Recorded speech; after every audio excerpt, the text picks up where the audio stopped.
So I would like to welcome you all, but most of all, of course, warmly welcome my colleague, Prime Minister Kaja Kallas, here to Stockholm and to Sweden. And I understand that you're also bringing an impressive business delegation with you. And I hope that you had fruitful days here in Sweden, not only in Stockholm. And Sweden is a big investor in Estonia, and I hope we will continue to be so, because I think the Swedish business and industry sees lots of investment opportunities in Estonia. But we also look forward to be able to import plenty of products and services from Estonia as well. And Estonia, of course, is a close friend and partner to Sweden, and I think there is definitely scope for a lot of cooperation and even further and deepening our cooperation. And then, of course, I would like to thank you for Estonia's government support for Sweden's and Finland's NATO accession. And in times like this, it is important to strengthen our security together. And from Sweden, we don't want to be a constructive partner in NATO, and we want to be a security provider in NATO, and particularly, of course, here in the Baltic region.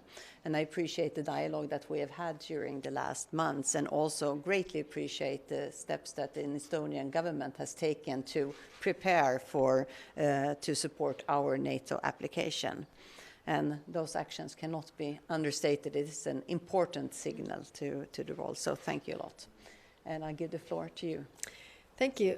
It's very good to be here in Stockholm and Sweden. And thank you, Magdalena, for welcoming me today. So my visit is taking place at the time when Sweden has just taken this historic step, and I really admire your leadership in this regard, the NATO's application. And as I've said before, we as the government already did the decision and also the ratification process. We are ready to do it as fast as possible. And also Estonia will throughout the process support Sweden and Finland in this accession process.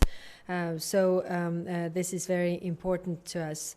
And I'm also committed to work towards more deeper integration of our region. Here, the digital and green transition are key words. And also, as you mentioned, I was here with the business delegation, and I see there are so many opportunities to build on the strengths of two countries that we have. Long-planned visit to focus on sustainable and green technologies, where the cooperation points could be. What is also important to give the message that the entire Baltic Sea region is a very safe and innovative and forward-looking region. It is easy to do business here, and I'm convinced that the Nordic and the Baltic countries can lead the way in Europe and be one of the most integrated, sustainable and digitized regions in the world.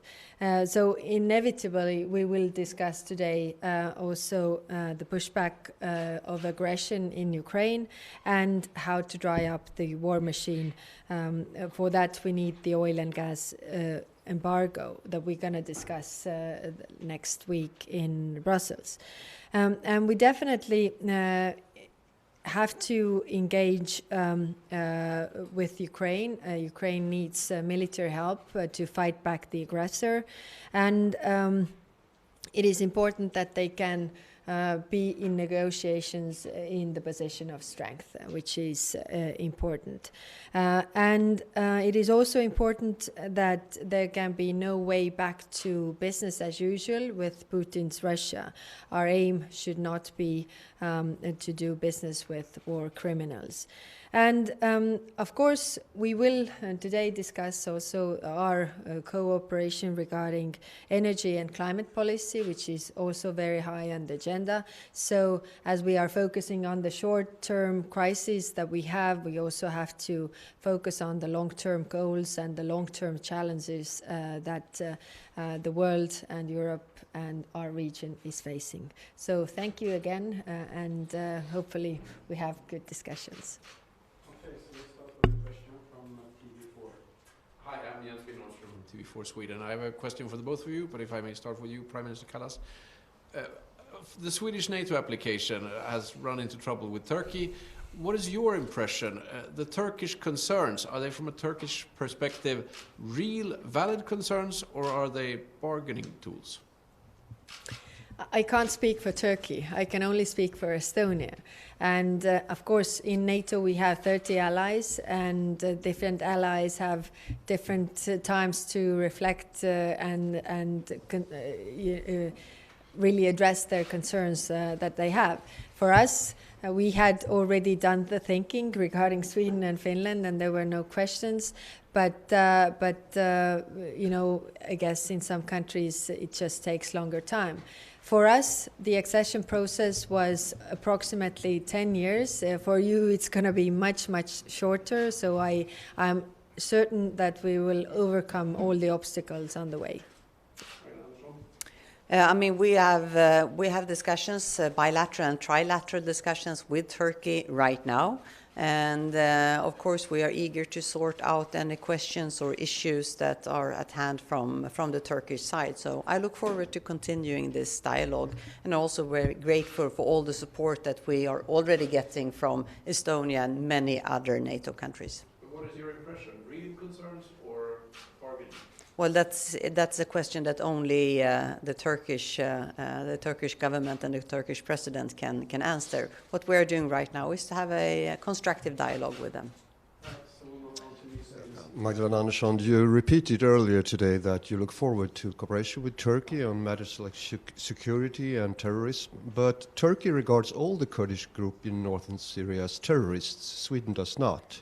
Is your intention to change the Swedish view on this?